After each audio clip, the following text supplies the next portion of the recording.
अब तक के हम लोगों ने ये समझ लिया था कि साइकोलॉजी इंडिया में या इंडियन थॉट के हिसाब से क्या माना गया है या क्या समझते हैं हम लोग, कहाँ से किस तरीके का अप्रोच है।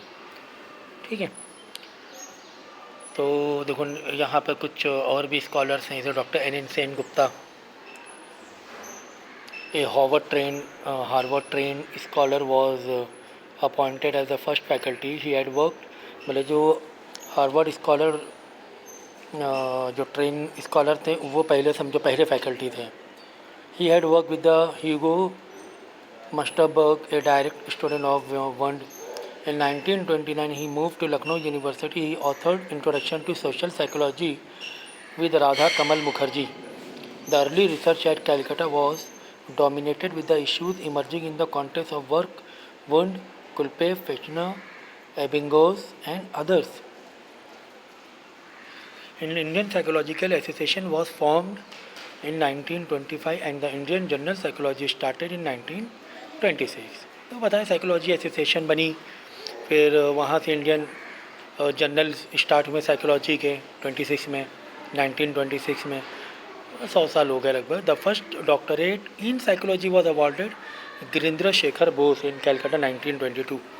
तो पहला जो पीएचडी होल्डर था थे डॉक्टर गिरिंद्र शेखर बोस थे 1922 में on his work on repression. Bose started communicating with Freud who appreciated the former's work. Bose how differed from Freud on many issue. तो फ्यूड जो स्कॉलर थे उनके थॉट और इनके थॉट में डिफरेंस भी था डेफिनेटली। ठीक है, Bose founded the Indian psychoanalytical society which was affiliated to the international psychoanalytic association in 1922। तो ठीक है, ये इनका काम दिया हुआ है, कैसे कैसे काम किया, तो ये आप खुद पढ़ लेना। इसमें समझाने जैसा क्या है, इसमें जनरल नॉलेज है कि इन्होंने क्या क्या काम किया। ठीक है, और साइकोलॉजी के बारे में बताया गया कि क्या पर्सपेक्टिव से हम लोग साइकोलॉजी को पढ़ सकते हैं। तो पहले जो पैराग्राफ में ये बताया गया है कि जो ह्यूमन चेंजेस होता है बिहेवियर में, उसको स्टेबल कैसे रखना है। ठीक है, और second closely related theme occurs centers on the following question: to what extent are various aspects of our behavior shaped by genetic inheritance? Genetic inheritance की वजह से किस तरह बिहेवियर चेंज हो रहा है। And to what extent are they learn. This is usually known as the nature nurture question. ये भी कितना इंपॉर्टेंट है कि इंसान का नेचर कैसा है, उसके नर्चरिंग पर डिपेंड करता है।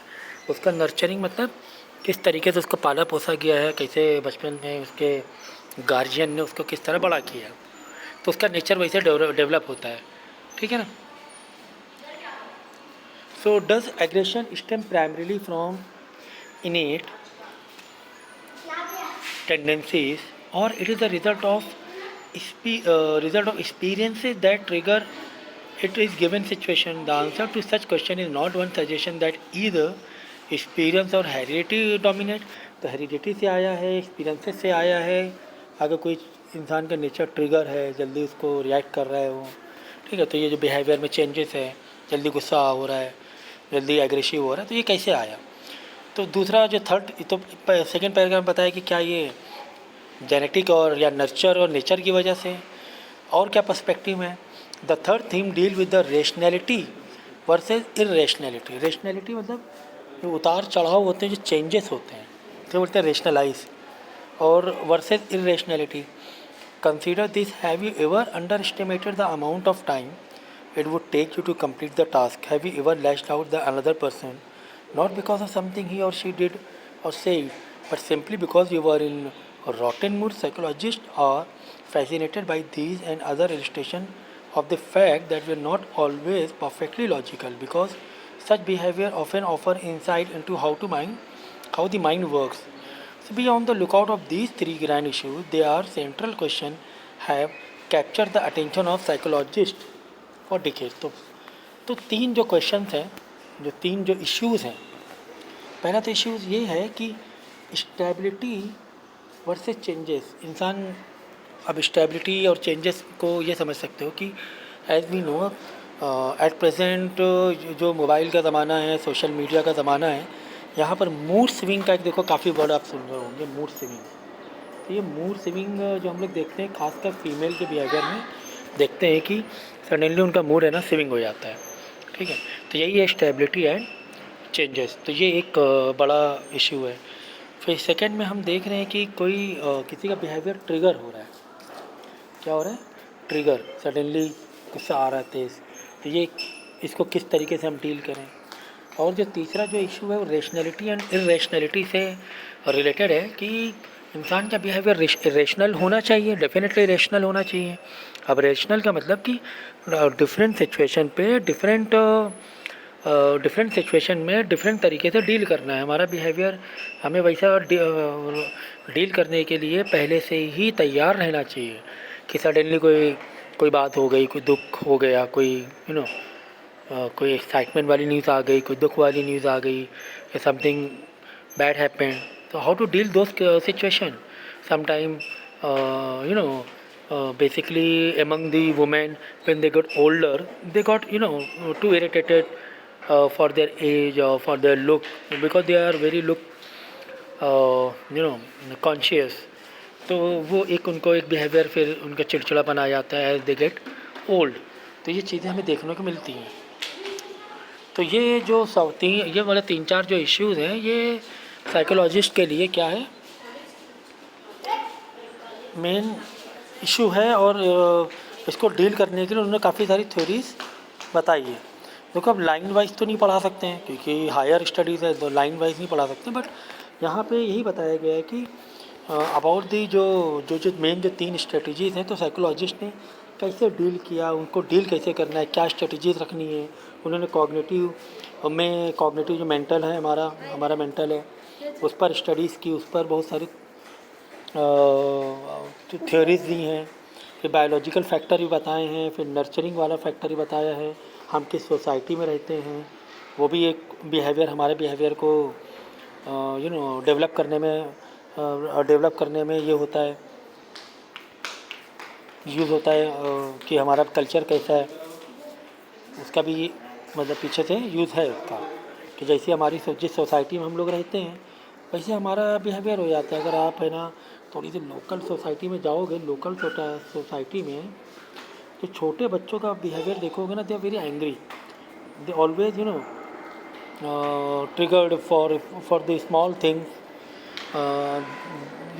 बहुत ही ज़्यादा इतने ज़्यादा एंग्री हो जाते हैं। लड़ाई, छोटे छोटे बच्चे कितना लड़ने के लिए आगे हो जाते हैं, they start fighting and all, because उनको जो सोसाइटी मिली है वो सोसाइटी में ऐसा ही है, वो सोसाइटी में उनको वैसे रहना पड़ता है, वैसे वो आदत बन जाती है, वैसा उनका बिहेवियर हो जाता है। तो ये एक बहुत बड़ा मसला है। तो यहाँ पे ये दिए हुए अलग अलग की बिहेवियर पर्सपेक्टिव से भी बताई है साइकोलॉजिस्ट ने सॉल्यूशन को, ठीक है। बायोलॉजिकल फैक्टर ही बताया है, फिर डेवलपमेंटल भी बताया है। तो अलग अलग पर्सपेक्टिव से चीज़ों को उन्होंने एक्सप्लेन किया है, ठीक है। कॉग्निटिव, तो क्या 4 मेन जो फोकस रहा है उनका साइकोलॉजी का, किस 4 प्लेटफॉर्म से उन्होंने बिहेवियर को या ह्यूमन साइकोलॉजी को एक्सप्लेन किया। एक तो बिहेवियरल, फिर कॉग्निटिव मेंटल, हमारी सोच कैसी है मेंटल, फिर बायोलॉजिकल, फिर डेवलपमेंट हम कैसे डेवलप हुए, हमारी नर्चरिंग कैसे हुई है, हम किस सोसाइटी में कैसे रहे हैं और कैसे बड़े हुए हैं, ठीक है। तो यहाँ पे बेसिकली चीज़ बताई गई है। देखो यहाँ पे मेनली शुरुआत में तो क्या बताया, behavioural, cognitive, biological, evolutional, development, psychodynamic, social and culture, feminist, humanistic and constructionist, ठीक है। तो काफ़ी सारी चीज़ें इसमें हम लोग पहले भी पढ़ चुके हैं, इससे ज़्यादा मैं एक्सप्लेन नहीं करूँगा। बिहेवियर पता है कि फोकस ऑन बिहेवियर, कॉग्निटिव पता है हमें mental process, memory, thought, biological पता है कि हमारी बायोलॉजी, खासकर मेल और फीमेल का देखो बात करने का तरीका, चलने का तरीका फ़र्क है ना। इवोल्यूशनरी, हम कैसे साइकोलॉजिकली आगे बढ़े हैं, ठीक है। इवोल्यूशनल, हमारा इवोल्यूशन कैसे हुआ है, कैसे हमारे अंदर धीरे धीरे हम जब एडल्ट हुए तो हमारा जो बिहेवियर है वो किस तरह डेवलप हुआ है। फिर डेवलपमेंटल की हमारा जो कॉग्निटिव प्रोसेस है और जो बिहेवियर प्रोसेस है वो लाइफ के लिए ओवरऑल लाइफ में कितना डेवलप किया है हमने, कितना सुधारा है। फिर साइकोडायनामिक मतलब चेंज इन डायनामिक, हमें पता है कि बहुत सारी चीज़ें अनकॉन्शियस होती हैं जो हमारे बैक ऑफ माइंड में चलती रहती हैं। साइकोलॉजी, हम जब किसी से बात कर रहे हैं तो उस टाइम बहुत सारी चीज़ें रहती हैं, हम लोग सेम टाइम पर रिस्पॉन्ड नहीं कर पाते हैं, जैसे वो बंदा चला जाता है, हमारा इंटरव्यू है या किसी से इंट्रोडक्शन है, बाद में हम सोचते हैं अरे यार इसका जवाब ये दे सकते थे, अरे यार इसका जवाब ये दे सकते थे। तो इस तरह है ना। फिर ह्यूमैनिस्टिक है, फिर कंस्ट्रक्शनिस्ट है, सारी चीज़ें हम पहले भी पढ़ चुके हैं।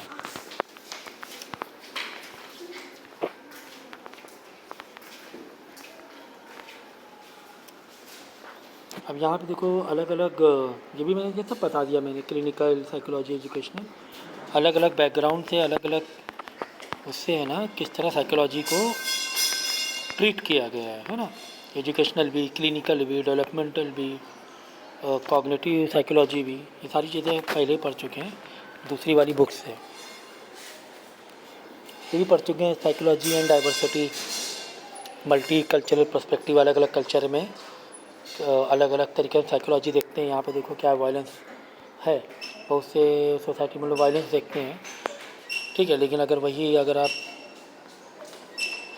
जाओगे अलग कल्चर में तो वहाँ पे इतना डोमेस्टिक वायलेंस नहीं होता है, ठीक है ना, जैसे इंडिया में ज़्यादा होता है, या पाकिस्तान में कह लो, पाकिस्तान हुआ, ऐसे बांग्लादेश हुआ, यहाँ पर डोमेस्टिक वायलेंस बहुत होता है। ये भी सब पढ़ा चुका हूँ मैं। साइंटिफिक मेथड से कैसे साइकोलॉजी डील करना है, ये भी हम लोग दूसरे बुक से पढ़ चुके हैं। कोई अगर डाउट रहेगा तो पूछ लेना। अब ये पॉइंट पढ़ लेना, the actual procedure by the psychologist in applying scientific method are describe. Scientific method कैसे हमें डिस्क्राइब करना है, कैसे अप्लाई करना है, इम्प्लीमेंट करना है। तो एक्यूरेसी बहुत अच्छी होनी चाहिए, ऑब्जेक्टिविटी होना चाहिए, हमें मालूम होना चाहिए कि हम कोई साइंटिफिक साइकोलॉजी हम इस्तेमाल कर रहे हैं किसी वन मेथड, तो उसका ऑब्जेक्ट क्या है, क्या मकसद है। फिर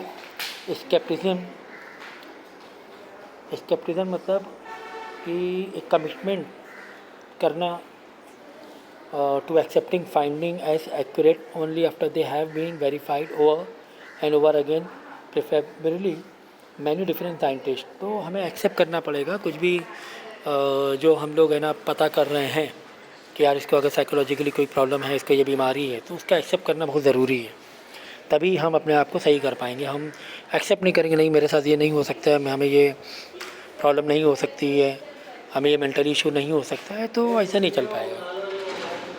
ओपन माइंडनेस, माइंड खुला होना चाहिए, खुले दिमाग का होना चाहिए, तो उसके साइकोलॉजी को डील अच्छे से किया जा सकता है।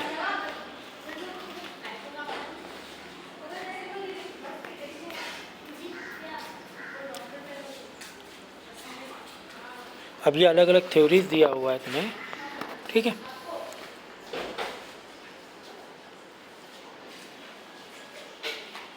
तो उसमें अलग अलग हाइपोथेसिस हैं, कुछ थ्योरीज हैं, कुछ हाइपोथेसिस हैं साइकोलॉजी से रिलेटेड। तो ये पढ़ लेना, ये मैंने पढ़ा दिया पहले ही बुक में। साइंटिफिक मेथड के एडवांटेज, ठीक है।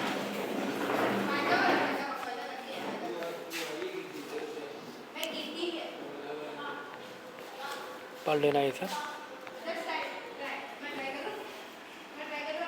रिसर्च मेथड मैंने कराया है पहले, ठीक है, दूसरी बुक से मैंने कराया है।